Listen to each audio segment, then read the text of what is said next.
How to fix WhatsApp voice and audio message problem. Hi guys, welcome to our channel. Let's begin. If you're having issues with WhatsApp voice messages or audio not playing properly, then the first thing you want to do is head over to Play Store or App Store. Then you want to tap on the search bar. Here you want to search for WhatsApp.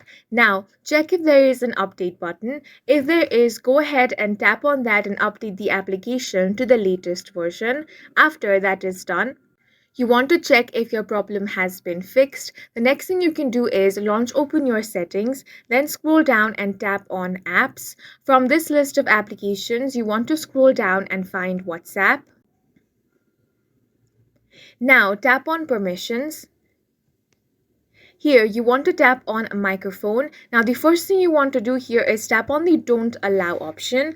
After that, head back. Now, you want to scroll down and in the Not Allowed section, you will find the microphone. Tap on that and now tap on Allow only while using the app.